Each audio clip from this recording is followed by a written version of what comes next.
What's up, y'all? Happy Friday and happy day five, the last day of the 2024 Internationalization Athletic Summit. I'm Tim Bryson, founder and CEO of Walk With TFB, and very excited to facilitate our last two conversations of the summit.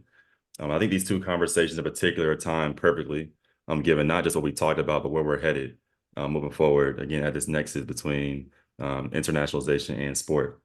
Today we're talking all things travel, cultural travels, hoop vision, sport travel, Black travel, literally all things travel, and really focus on the mobility aspect of internationalization. We talked about marketing, we talked about digital transformation, we talked about immigration, but now we're uniquely talking about two-way mobility, both between your native country and countries and continents around the world. Per usual, throughout our call today, don't hesitate to ask any and all of your questions in the chat. You can drop them directly in the chat and or send them to me, and I'm happy to facilitate throughout our call today. Without further ado, let's jump into introductions with our panelists, our esteemed guest, if you will. And we'll start with Mayokia. And Mayokia, one, first and foremost, good to see you. And this two, tell us more about who you are, what you do, and a little bit about Hoop Vision. Sure, appreciate you, Tim. Happy Friday, everybody. I'm super excited to be here. My name is Mayokia. I founded Hoop Vision earlier this year as a passion project after unfortunately being laid off from my job in tech. So just a great opportunity to take a break and really pour into some things that I'm really passionate and excited about. So I'm an avid traveler. I'm a lifelong athlete. I'm a season ticket holder for two WNBA teams. Neither are in my hometown, so I travel a lot to see my teams play. But basically, in a nutshell, the Hoop Vision platform aims to do a few things. We want to showcase the elite talent in women's basketball today and grow the audience for the women's game. And then hopefully that can lead to pay equity and better standards for women in sports. So I guess you can say there's an advocacy component to it as well. Why are we here today? I believe Hoop Vision is at the intersection of sports and travel. Many sports events are held in destinations that aren't necessarily known as popular or Black travel destinations. And some of the cities that we're going to be exploring this year or this summer, I'll talk about a little bit later. But we really want to take an opportunity with Hoop Vision and working in collaboration with Leroy and others on the call to spotlight Black culture and experiences in these locations and encourage our people to really get out there and explore beyond the court or beyond the arena because we belong and there's just a lot to see and do in these places. So I'll shut up now and kick it over to Leroy. You're only gonna shut up for a little bit. We coming right back to you. But what's up, Right. what's up, Leroy? How you doing, man? That's Talk good. to us. What's up, man? It is great to see y'all and to be here. Hello to everyone on the call. I'm Leroy Adams. I am the founder and publisher of Culture Travels magazine. Culture Travels, which was previously called the Buddy Pass, was started back in 2017, 18, while I was still an expat in China. And, it was just, I was traveling abroad. I saw Black culture in all of these different countries, and I thought it was just the most amazing thing to see. And I saw Black communities abroad, starting businesses, going to school, impacting politics. And I thought, it'd be cool to create a publication that captures that voice and that activity, but then also encourages more of us to travel and see the world. I don't know about you two, but in the community that I grew up, I was probably the first person to have a passport. For certainly the first person in my family to have a passport. So the importance of traveling and the benefits of that were not well known in my community. And I wanted to create a resource that sort of shared that back and got people connected to travel opportunities. And so Culture Travels, we sit at the intersection of travel and Black culture. We document it, we explore it, and we connect travelers to it. And when I say Black culture, that includes sports, entertainment, history, culinary experiences, the whole nine. So as Mayokia mentioned, one of the things we're working on right now that sits at the intersection of travel and sports is to hopefully work with New York and Indianapolis to one, show our readers, as Mayokia shared, what Black culture and experiences look like in those states and in those cities, beyond just the games. That other destinations we're working on fashion and travel initiatives, other destinations we're working on Black culinary experiences and travel. And so that's where we are. And I love it. I'm a storyteller. I love to tell stories, but there's so many rich, cool, inspiring stories that exist at the intersection of Black travel and culture. And we just want to do our part in sharing and collecting those stories and then sharing them out with our community. This is good. It's a great intro to a number of different avenues that we're going to explore today. And Mayoka, I'm going to come back to you for this first question because it could not be more perfectly timed that the WNBA announced that they're expanding into Toronto, the first team, believe in 2026. But we also got news this week that somehow, some way, Kathy found some money, and now our women's basketball players are going to be taking charter flights as opposed to, flying with the public. Yep. So just talk to us more about, your initial reaction, of course, about damn time, but your initial reaction, but also what you foresee, moving forward. That's literally what I posted earlier this week on Hoop Vision when we got the news about the charter flights. It was literally it's about clap time. I've been following the league the entire 28 years of its existence, and the thought of these athletes traveling coach is just I just can't even put it into words just how upsetting that is. I mean, the fact that they're 6 foot 6, 7, 8, some of them 6'9", squeezing into little seats in economy and people harassing them. And basic economy. People are harassing them. I mean, we've heard the stories. I think it was just last year when Brittany Griner just came back, and she was, I believe, in Dallas, and which is where one of my teams are, and she was harassed in the airport. And then there was a video that was posted just last week of Caitlin Clark going to get her bags from baggage claim, and there's some weird guy standing right next to her with his camera, and that's just, there's so much that they have to go through ahead of playing a highly competitive game, and sometimes they're traveling 13 plus hours to get to and from, and it's a long-winded answer to say it is about damn time, and I'm glad that they're starting to get the respect and the treatment that they deserve as the elite professionals that they are. So that was amazing news. Glad to see that they're leveraging their partnerships and opportunities. And I heard today, or maybe it was late last night, that they're going to actually partner with Delta, who's the best provider. I was hoping they wouldn't say Spirit or something like that. Hopefully we don't have any people on the line from Spirit, but I'm glad that they went the premium route as well. And then, yes, the news about Toronto is super exciting. I know they had a preseason game in Toronto earlier this week that sold out, or was it? No, it was in Edmonton. But they've had other games in Canada, and Canada continues to show up and show out as a great destination for women's sports, and specifically women's basketball. Also, I'll add that earlier this year, it was announced that Golden State would be receiving the next expansion team that's coming in 2025. And this week, they announced their new GM for that team is actually a sister. She was in New York as assistant GM at New York. So super excited about the moves that the league is making. And I think it's just coming on the heels of an amazing NCAA tournament.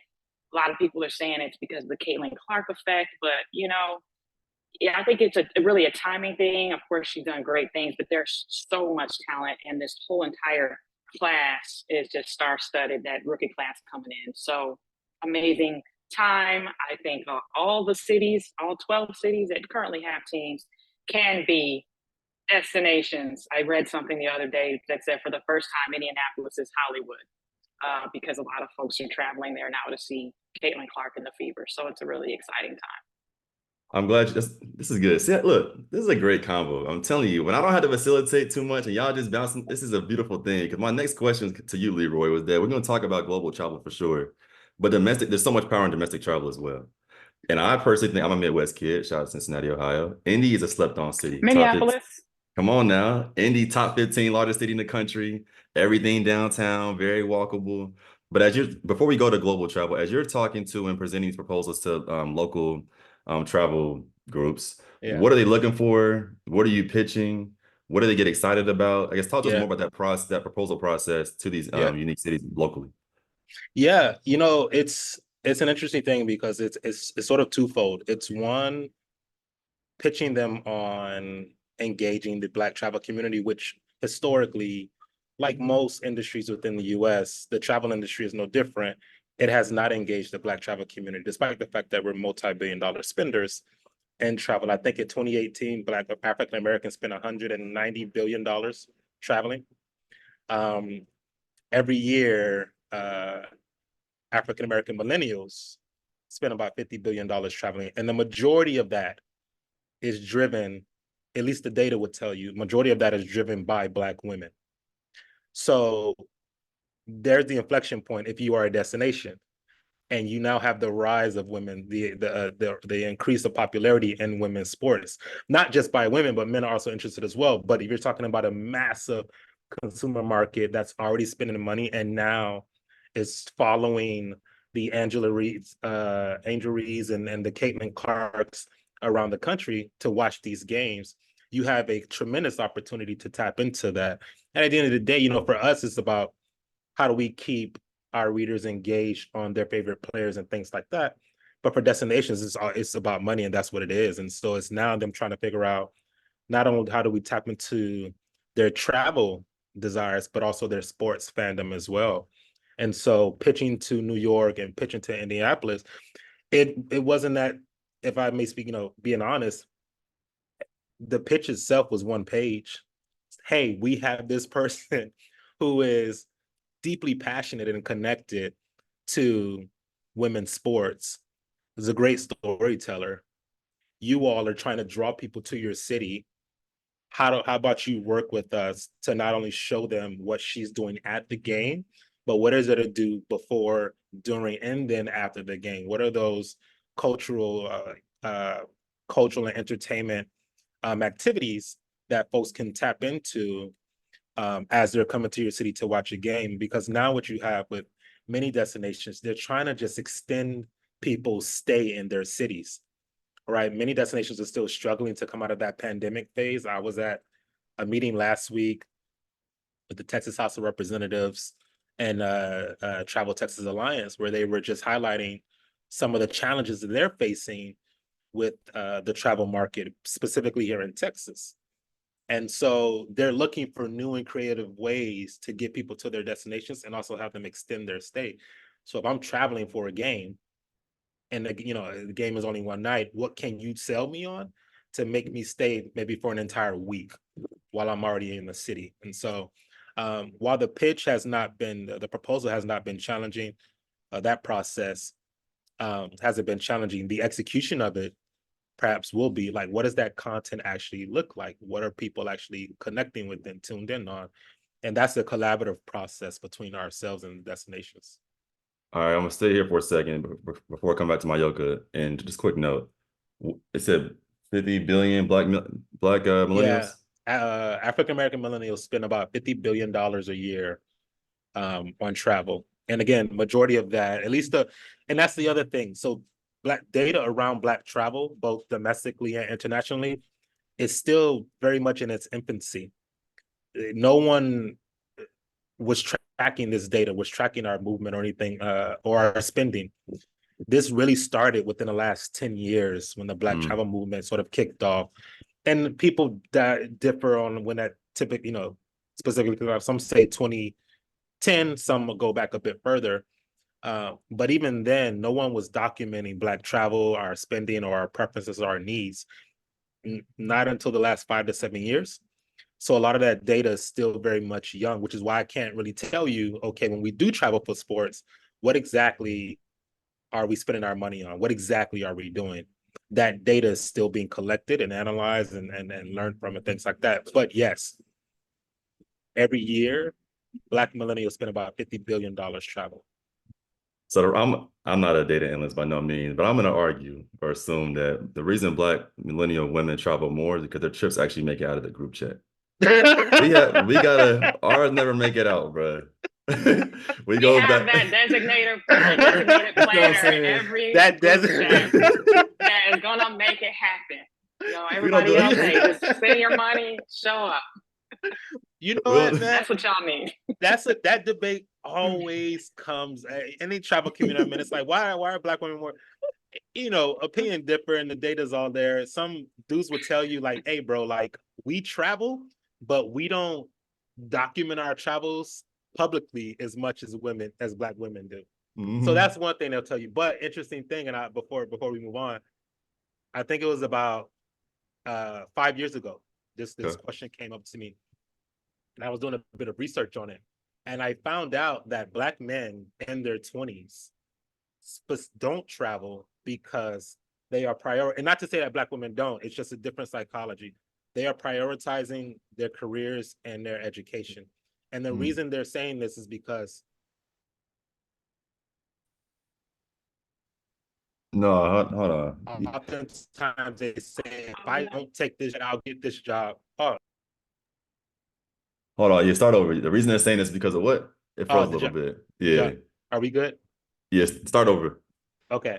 Actually, no, I was doing a research project just trying to understand why the disparity in terms of Black men travel and Black women travel.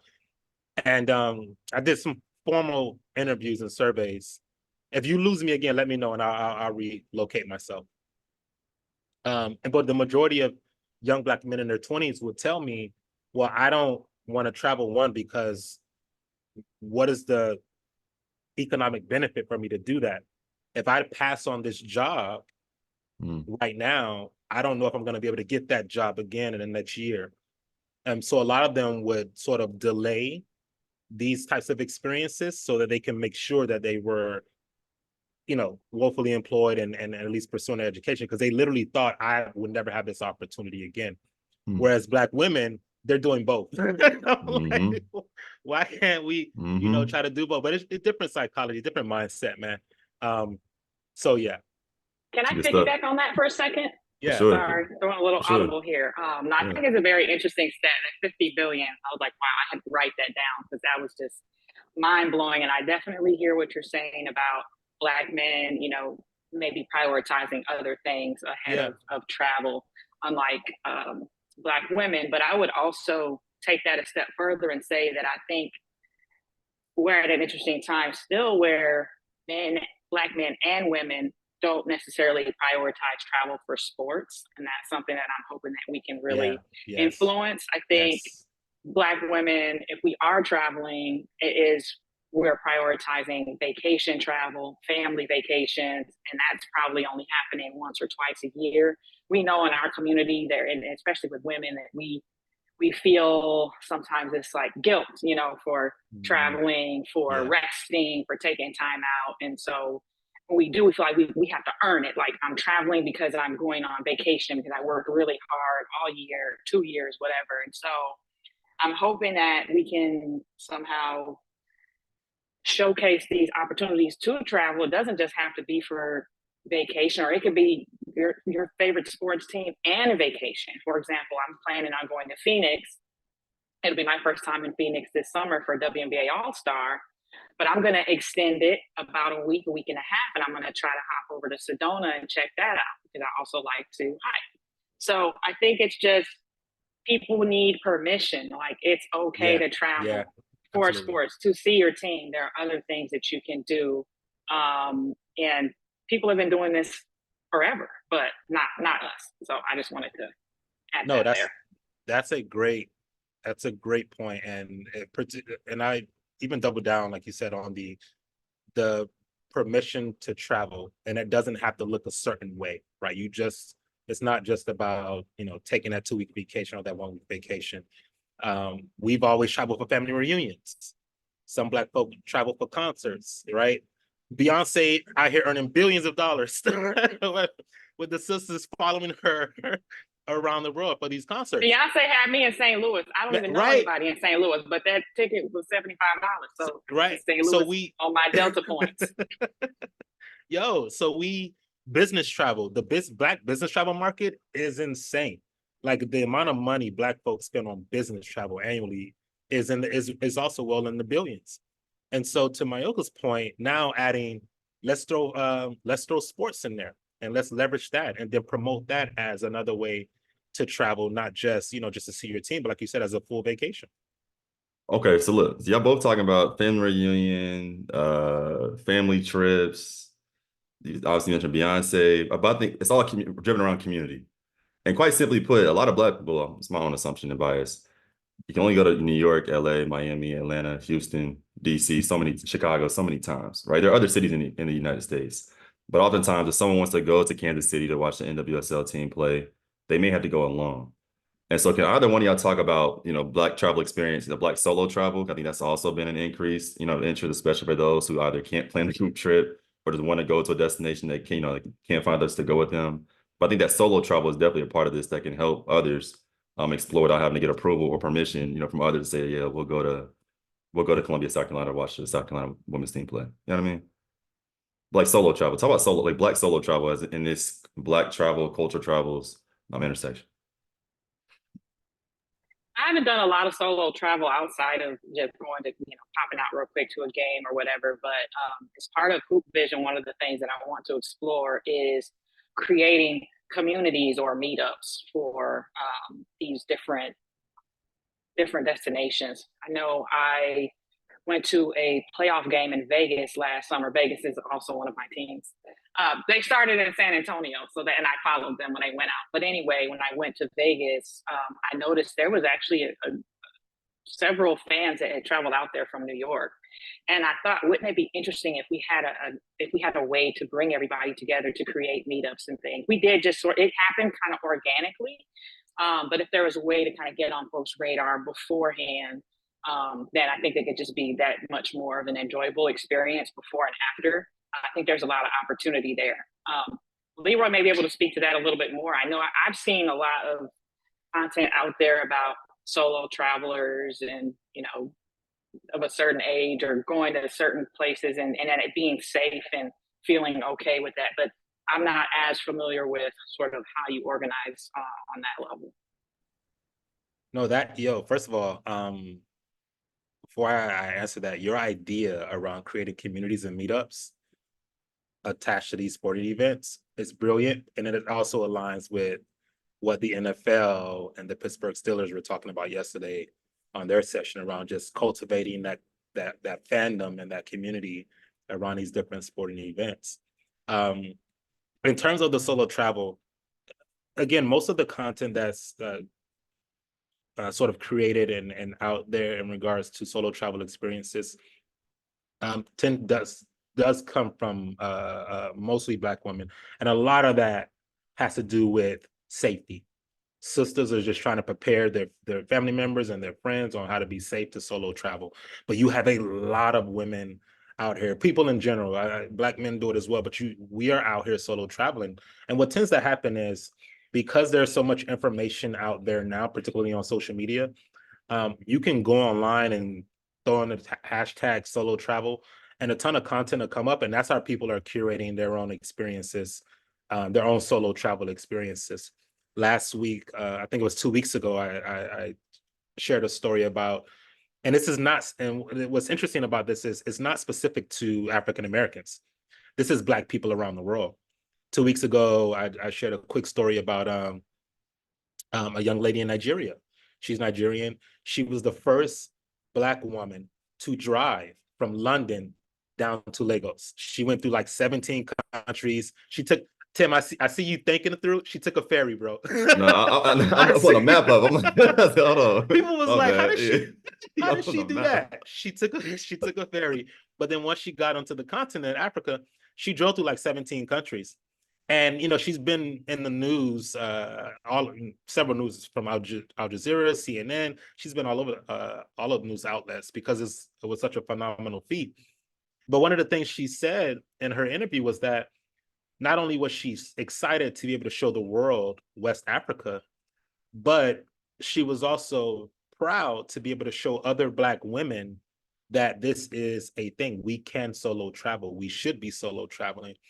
And so when it comes to sporting events specifically, you don't see much content around that, which is why I think Mayoka, again, there's a great opportunity here to encourage that type of solo travel that's attached to a sporting event. Because I think the idea is when it comes to events, concerts, sporting events, the idea is that these things should be enjoyed within community and with the group.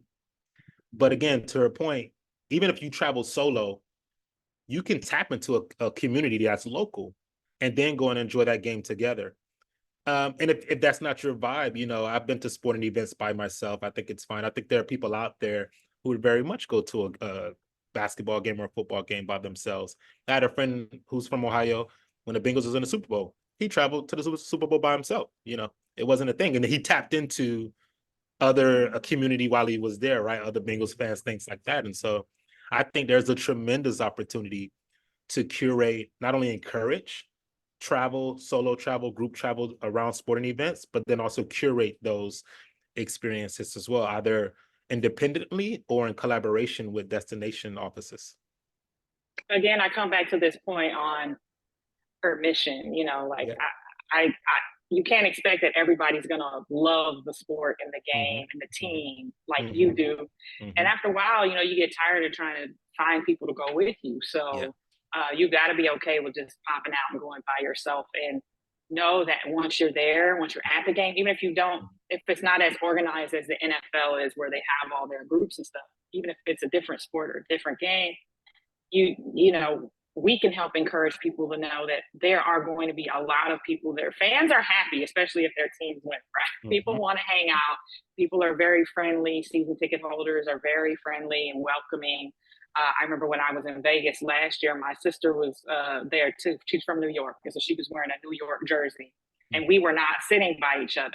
And she was surrounded by Vegas fans, and they were kind of like talking smack back and forth, but they kind of, you know, welcomed her in, and afterwards, you know, invited us to dinner and stuff with them. So I think people just need to know that it's okay if people are friendly and really welcoming. And so you don't just have to drag someone with you who might not want to go. Yeah. So I told, well, Leroy, obviously we talked on your podcast earlier this semester. Well, whatever, I'm in academia, semester, year, whatever this is, first quarter one, but about the Paris trip, right? And going to Paris to see South Carolina play Notre Dame. And I told you on that show that, like, I don't know, I guess I don't know what I expected in regards to who was going to show up there. But I saw so many Black people, like, you Black, you Black, you Black. You came from South Carolina. You came from South Carolina. It's your first time out of the country. It's your second. I'm like, wow. Personally, I was shocked. Like, wow. Is that a shock, you know, hearing that now that a lot of Black people are traveling even outside the United States for global sporting events? Is it tied to a team? Is it tied to Coach Don? Sorry, Don. Is it tied to Coach Don Staley? Like, I guess when you hear that, when you see that, and again, that's just one event. Like, what goes through your brain as you think about Black travel and culture? I was shocked, to be honest, because again, to Michael's point, I don't think that we are traveling for sports in a way that warrants significant attention right now. I could be wrong, but or that data is just not. I think I shared with you also a report by New York University about African American fandom. Can y'all hear me? Yeah. Okay. African American fandom, sports fandom. And even the study from New York University, they're very transparent within that study to say this is very much still young and a lot of more research to be conducted. But it was very revealing in terms of what sports fandom looks like for African Americans. And one of the things it did point out was that we travel for live sports, we watch live sports, but there's debate as to whether or not we do that at the same level or more than other racial groups. So when you talk about us traveling internationally for a sporting event and the way that you saw it, when you first told me that, I was like, oh, that makes sense because the Black community in Paris and France at large, but in Paris is huge. There are a lot of Black folk that live in Paris.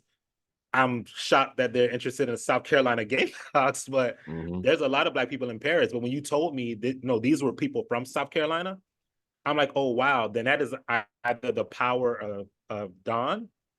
That is, I also some credit to South Carolina University for cultivating that community. And I would imagine they helped get some of those fans over there. And that's just also a nod to what African-American sports fandom looks like and can continue to look like if invested in properly, that we will travel internationally for sports. You know, I'm interested to see the data from the NFL in terms of what does African-American attendance look like for their international games, the ones they played in London and the ones that I think they played a couple in Germany as well. Yep. I'm interested to see what that data looks like, again, considering the relationship between African-Americans and the NFL. Obviously, we're huge fans there. Are we also traveling internationally for those games? I'd be interested to see. And then the NBA, especially considering what I'm interested to see in regards to the NBA when it comes to international travel and sports. I'm interested to see how many folks from San Antonio end up traveling to France as a result of Wemby being here. That's like, what does that connection look like? You know, from folks that want to see the place that he's come from, right?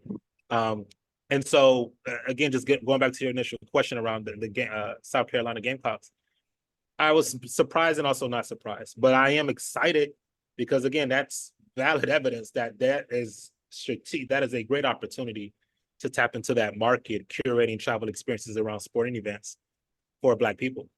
Good stuff. So Mayokia, you mentioned cultural and entertainment, right? They want to extending the stay, coming before, staying later, etc.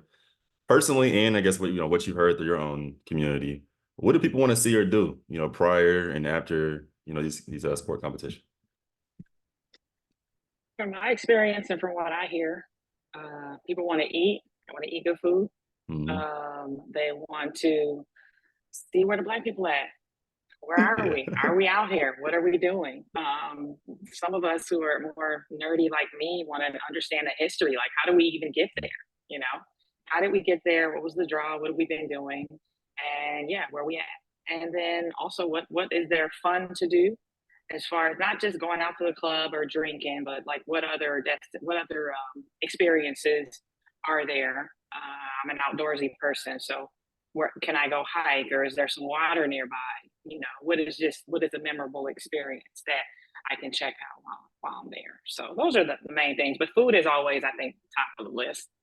Yeah, breweries to that list, Leroy. What you seeing on your end? Like, what feedback are you getting from the magazine? Well, she's absolutely right. So about, I was trying to pull it. I had our media kit up. I think it's about 64% of U.S. Black travelers will decide where to go for leisure travel based on the availability of Black American culture and heritage attractions, right? So cities like Atlanta, Detroit, right? Because that culture, it's there. So that's why we're always going there.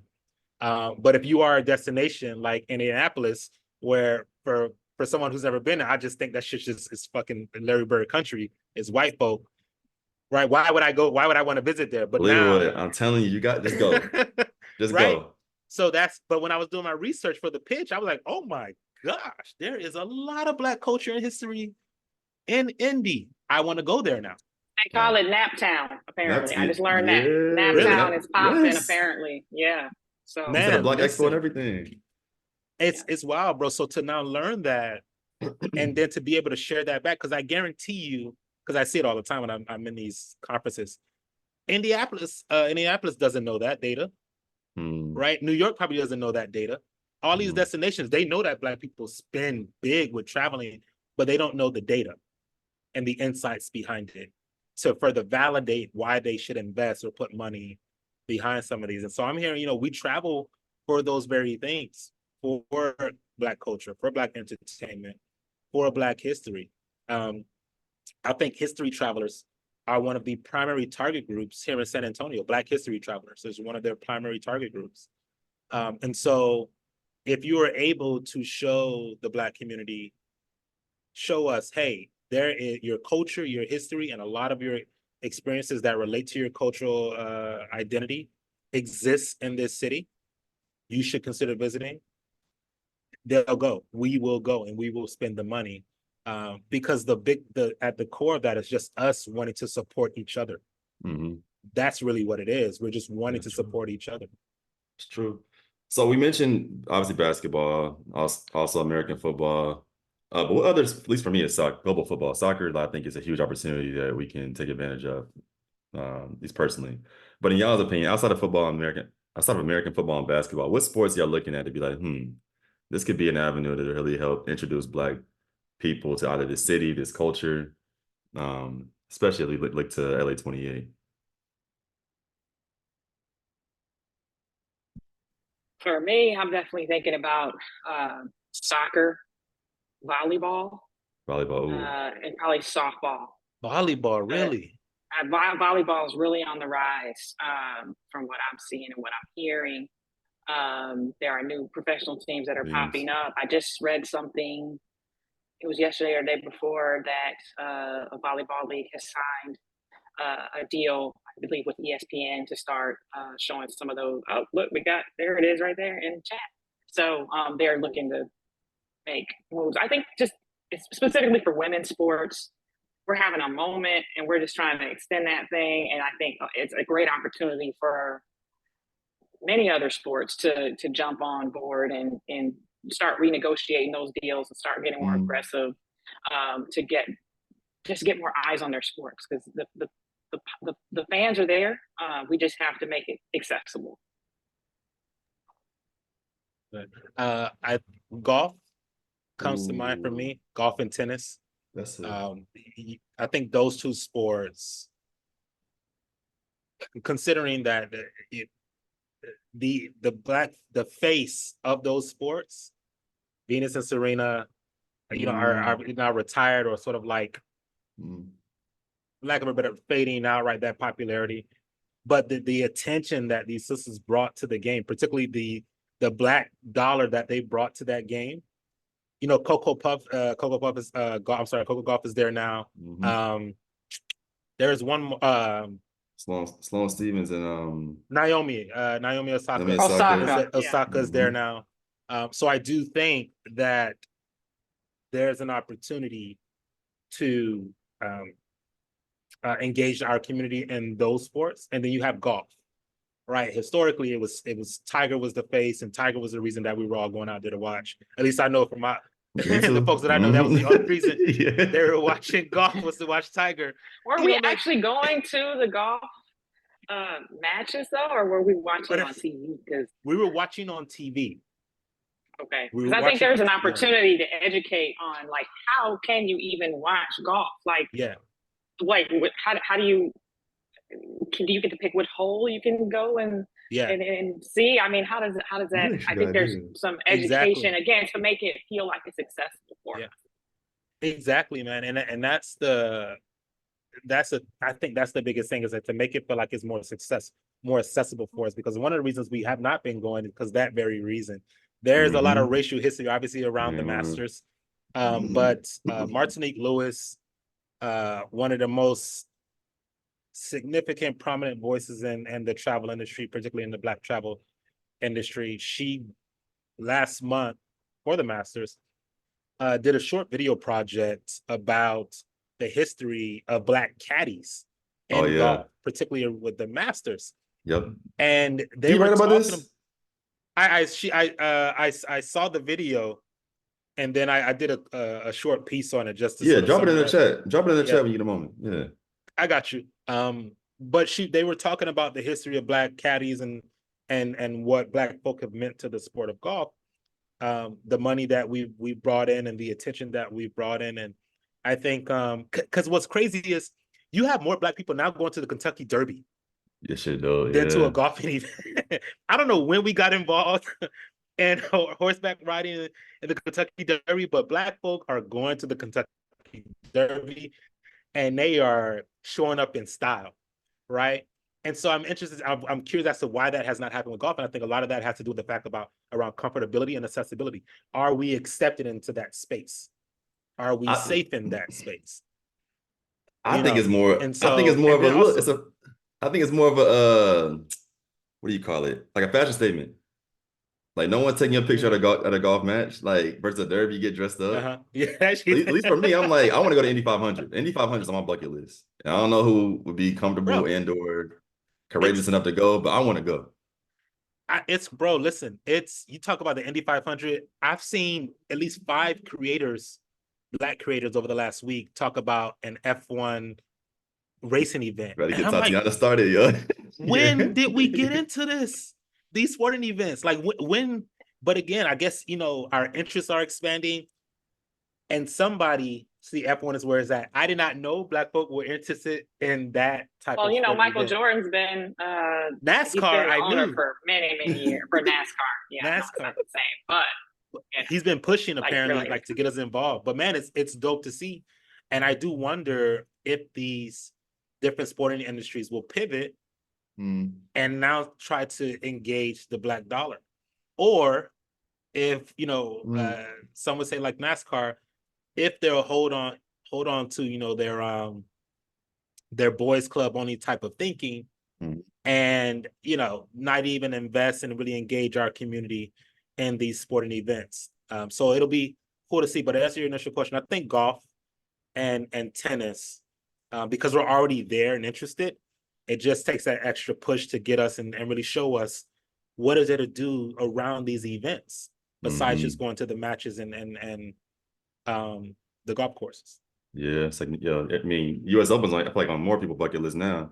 But how do we make that the French Open or the Australian Open? Or that's a good point. So let me go to more logistics right now and focusing on we're talking about sport travel, but at Leroy Mayokia, y'all talking to these different teams. So we'll take, I don't know, give me a city, not San Diego. Let's go Orlando. Let's go to Magic. I don't know. So we're talking about the Orlando Magic. Do you go to the team? Are you going to like the county? Are you going to like the city? Like who are you making contact with to Or a make an pitch. Yeah. If I have a relationship with the team, I'll go directly to the team. So like for the Spurs, I got some relationships with the San Antonio Spurs. I directly hit up my contacts. Typically it's someone in marketing or someone within community engagement. So you go directly to them. The challenge is, and this is about I'd be interested to hear and also learn from Mayokia. These teams guard their players. Like there's red tape after red tape after red tape. Because again, the players are an extension of the team's brand. Right. So last year we did an interview, we did a whole live podcast event with 2 of the members from the San Antonio Spurs. And we were talking about the impact of travel and tourism and the economic impact. Because when we drafted Wemby here, first of all, let me not say we. I'm from Miami. I'm a Heat's fan. Let me get that clear. When the Spurs drafted Wemby, it was projected that he would bring about $500 million in revenue into the city. And then that same year, San Antonio hosted the IPW Travel Conference, which any city that hosts that conference sees about a $500 million boom in their tourism industry over the next 3 to 5 years. So our community, the Black community here in San Antonio, is literally at the center of that because the Spurs Stadium is 5 minutes that way. Downtown is 5 minutes this way. We're in the center of that. So I brought the Spurs together. I said, what is the economic opportunities? You're talking about $1 billion economic boom that's centered right around our community. But yet we're not talking to community members. We're not talking to business members about these opportunities. So what does that look like? So I brought them out. We had the conversation. Some of the folks in the community were very critical of the Spurs for what they thought was a lack of community engagement and involvement and anti-Blackness. And they called it out. As community members, we should. The Spurs didn't take that so kindly, right? I had to hear an earful about, the type of questions and things. But basically what I walked away with was these teams invest heavily a lot of money and time and resources into protecting their image and their brand. So if you're trying to talk to a player, if you're trying to interview a player, and if that player who perhaps is Black happens to speak critically of the team, or at least speaks more positive or encourages their team to engage the Black community more, that doesn't look good on them, right? So it really depends on the relationship that I have and my purpose for reaching out. If I want to specifically talk to a player, obviously I'm going directly to the team and I'm going to have to climb through a couple hoops. But if I want to just build create some content or build some experiences around a sporting event, then I'm going to the city's destination management office, which is called Got the it. DMO. And I'm pitching directly to them about that. Now they may want to pull in the Spurs, or I may just want to pull everybody in. Got But most of the times I could accomplish that with the destination management office alone. So I'm asking a rhetorical question, but that DMOs have paid you and others to come to their city to cover and then like talk about it. That's like a real thing. It's a real thing. Slow on the pay part. Yes and no. Some you get paid. You can negotiate that because it's all a negotiation. It's like, this is what we're trying to accomplish. This is what it's going to cost us, right? To create this content or to execute this marketing campaign. But other destinations will be very transparent and honest and say, because I'm covering your flight, because I'm covering all of your expenses, we won't be able to also pay this amount, whatever, right, on top of that. And they'll tell you a lot of the times it's because the hotels, the restaurants, and the places that you're going to while you're in the destination are not comped, right? Those restaurants may not comp your meal. That hotel may not comp your stay. So the destination takes care of that. So like Visit Richmond, they paid about $1,500 in flights alone to get me and 2 other riders out. That does not yet include our rooms. That does not yet include food and all of those different things. But you can negotiate. It's all a negotiation. Some destinations will can do that. Others can't. And, you don't have to take that. You can say, all right, this is not for us. But there's opportunity there. That's what I'm getting at. Like, there's just opportunity to, like, for sure. And so go ahead, Leroy. No, you go. So we coming back to the WNBA as we begin to close this conversation out. You say you're a season ticket holder for 2 different teams, which is phenomenal. So I'd love to hear which teams those are. But also thinking about the current WNBA market, which city, only one, do you enjoy traveling to and why? Outside of your 2 franchise or 2 season ticket cities.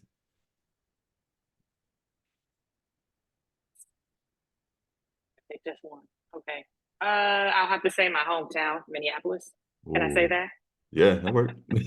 I was just there last weekend for the preseason game they had against Chicago, which was pretty exciting because it was the first game that Angel Reese and Camila Cardozo played. And that game was not televised. Y'all may have heard some of the controversy behind that. So, yeah, I love traveling to Minneapolis because it's kind of like, I think you could compare it to kind of, Leroy, what you were thinking about Indianapolis, right? That maybe it's not a destination for us or we ain't out there like that. I know because I'm from Minneapolis that we're there. There's a lot to do. Good food, a lot of different sites to see. You got the Mall of America, you got Paisley Park, Prince's Place, so that's probably one of my favorites. I went to Minneapolis or Minnesota in February. Okay, you just picked the wrong time to go. Nah, I ain't going. Look, even I wouldn't go there in February, and I'm from there and I have family there. But I think going like pretty much from like May to September, it's the perfect time. I plan on going back in August for the state fair. The state fair is 12 days. I believe the state fair of Minnesota is the best state fair in the whole country. And I know I'm a little bit biased. I live in Texas too. Texas has a really great state fair, but in my opinion, none compared to Minnesota's. I'll definitely be back for that. And we'll hit another game or 2 while I'm there. You want to go to rodeo? Rodeo's on my list too. I'm supposed to go, but then pandemic hit. Bro, Arizona apparently has one of the dopest Black rodeo events. Really? I think it's in Phoenix. Yeah. Sorry, it's either Phoenix or Tucson. One of those 2 cities has one of the dopest Black rodeo. I learned about it last year, and I hit them up on IG. They were like, "Yeah, see Arizona rodeo." Yeah, yo, I'm hearing really great things. I'm hearing great things about Arizona as a destination for Black folks. And I think it's an interesting time because I'm hearing that Tempe is like the new Austin, or where Austin was 12, 13 years ago in terms of like job opportunities and just growth, economic growth. And so I'm hearing that there's already pretty like decent sized Black community there and a lot to offer. So I'm looking forward to exploring that when I go down there in July. Good. 3 questions left. But when is the rodeo? I need to look that up. That sounds dope. I'm going to Houston first. I'm making a note of that. I'm sorry, Tati. I gotta go to Houston Rodeo first. But what did I ask you? Oh, so real quick. So we're talking about travel, but I think in a lot of ways where you are located, your home base, if you will, can also dictate what travel opportunities exist, especially thinking about airport costs. Prime example, being in San Diego, one, it's expensive as hell to travel back east, and two, it's a lot of fucking red eyes. But no, yeah, but your rent, right, or mortgage, Leroy, about to skyrocket with Wemby being in San Antonio. I forgot to mention that earlier. Bro, don't say that. Oh man, like, yeah, you know it's coming. Property value gonna go through the roof, man. You know it's coming. But talk about like why, again, some maybe by choice, some maybe by, work or job. But why San Antonio and then why Mayokia? Why your city? Like why live there right now?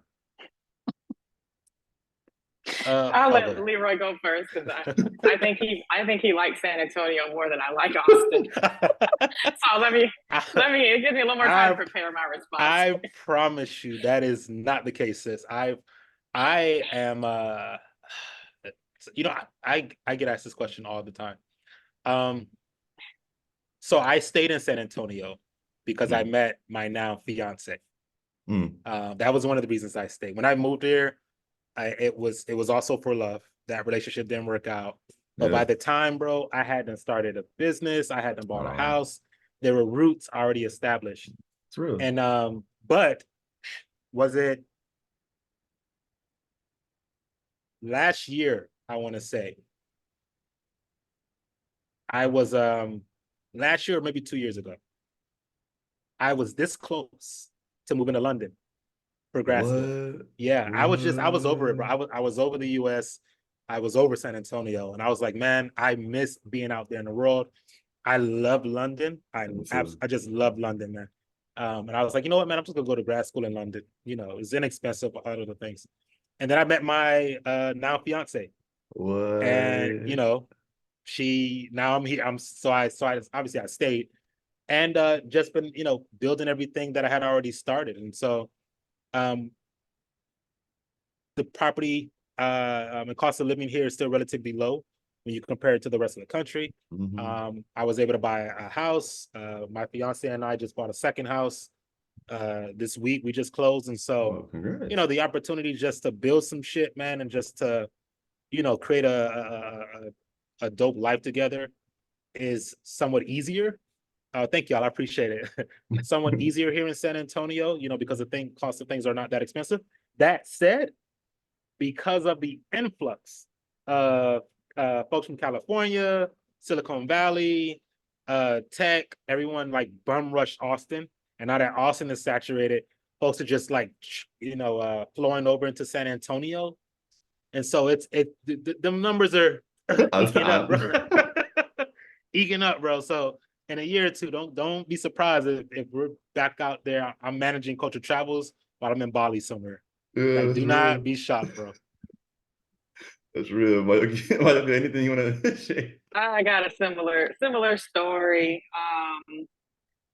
Love will change the game. Love will have you stay in places where you don't really love or want to be long term. But here it is. Here I'm coming up on 18 years here in Austin. I can't believe I'm even saying that number. I was in New York City before I moved here for love. And obviously the city's changed quite a bit since I first moved here. But,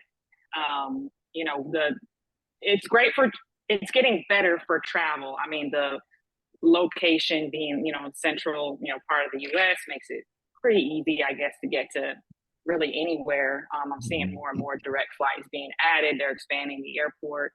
I think it was later last year, they finally Delta finally added a direct flight from Austin to Vegas. So I go to Vegas all the time. I don't gamble, just my team is there, and I like the food scene there and hiking. So so it's getting better to get out. So I do travel quite a bit, and I stay here now because of family, but the cost of living is steadily going up. Housing is ridiculous, and Mm-hmm. the jobs and the wages are not, are not following along. So I did mention earlier at the beginning of the call that I am between jobs. And so as I start to explore other opportunities, I'm starting to think about other cities as well, just because, again, the job opportunities of the job market, the wages have not stayed in alignment with kind of the rising cost of living. So. No, that's real. And I appreciate y'all's honesty and transparency. I just think it's super dope. I mean, you don't think, well, at least I don't necessarily think about Austin or San Antonio as a travel city or home base, but to be able to build some dope shit in Austin and San Antonio, to be like, y'all got to come through here or y'all got to book my flight through this airport. It just gets like a different type of pride. Like, Yeah. I don't know. I love I that feel like shit. every time I go to the Austin airport, they've added a new, Yeah. another like terminal or like extra gates or something. Like I said, which is it's just great for me because I can get out that much easier. That's the thing with San Antonio. They have invested millions into expanding their airport because a lot of the criticism is that there are no direct flights internationally except for Mexico. They just added a direct flight to Frankfurt earlier this year, and they're trying to add more. And also that because that draws in the business travelers, that draws in leisure travelers, and then for their community, folks that actually live here. If I want to go to London, a straight flight from Texas to London would be dope. I don't have to land in DC or Atlanta or wherever for a long ass layover or to change a plane or anything like that. And so San Antonio is investing a lot into expanding its airport. I think they lose about 30% of their travel traffic, if you will, to Austin. Like folks will literally like, okay, fine, I'll take a flight out of Austin. It's $100 more, but I don't have to have a long layover here or whatever. So folks are literally paying a little more to fly out of Austin instead of San Antonio because of the lack of flight options. Well, for international flights, though, we definitely have a long way to go. I think I don't know how it compares to San Antonio, but it sounds like maybe there are some better international options. But I just think we do have a long way to go. Long way to go. Almost anywhere, especially Europe, like you're just going to have to go through JFK. For Asia, you're going to have to go through San Francisco or somewhere on the West Coast. And Tim, you talk about like curating travel experiences around sporting events.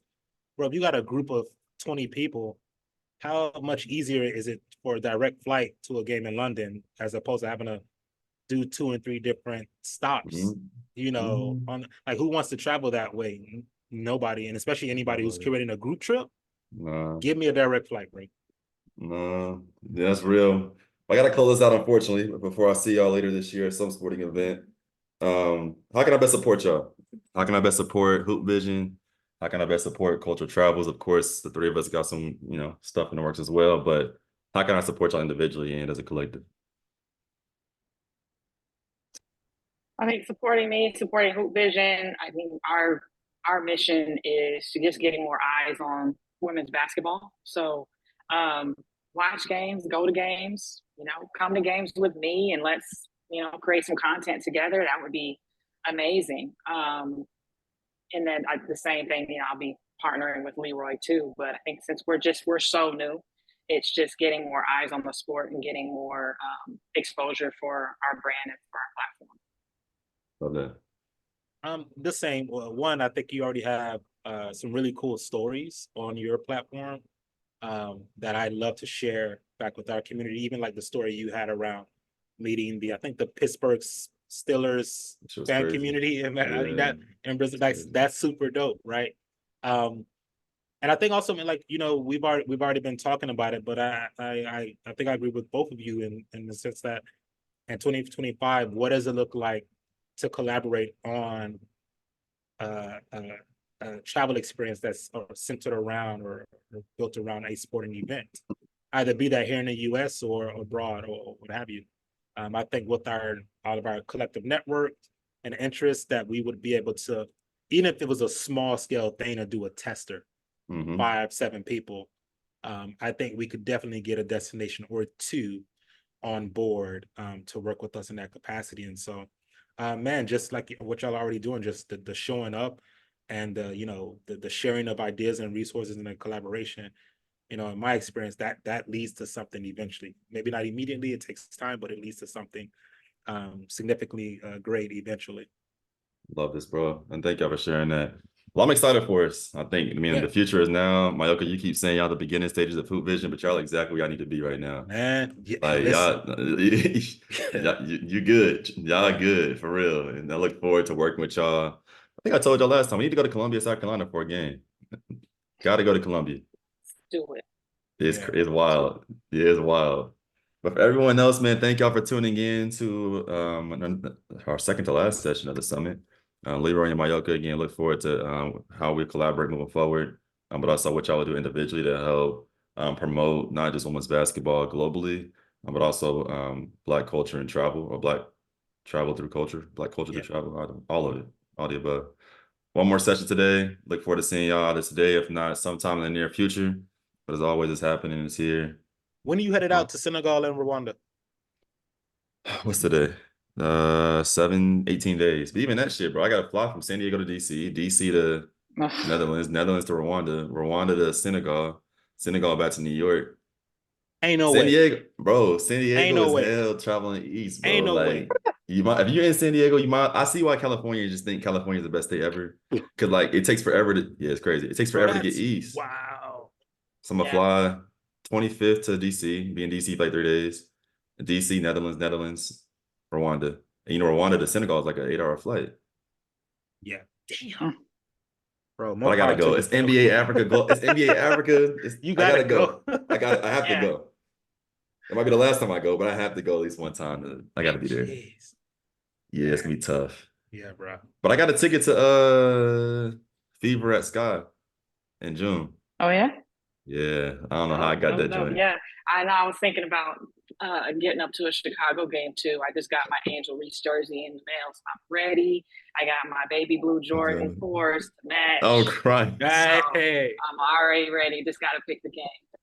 Definitely Actually, they play the Dallas Wings in their season opener in Dallas on Wednesday. Yeah. And I'm going and I'm contemplating like wearing my Reese jersey, but I know that my fellow season ticket holders around me are like going to drag me. So I gotta think. We're gonna pray about that. Let me ask you this, Leroy, real quick. So if I'm thinking I'm wearing my FC Cincinnati jersey. Shout out to Cincinnati. But like if Cincinnati was like, yo, I give y'all 20 tickets to bring Black people from around the US to come to our game and document it. Like we could do that? Hell yeah. Oh yeah. Oh yeah. Absolutely. All right. I got to plug in the ticket. Absolutely. All right. I'm gonna talk to bro. They'd be amp on that shit. Absolutely. Bro. Yeah. Okay. Yeah, bro. And we could amplify it. We got the travel connections in the community to amplify it through Black Travel Alliance, Future Black Tourism. Yeah. The whole nine. Yeah. Let me know. All right. I'll talk to you about that. Tatiana and Valentina, good to see y'all. Mayoka, Leroy, love y'all. Talk to y'all soon. Appreciate y'all, man. Absolutely. Y'all be good. Thank you. Always. Peace out.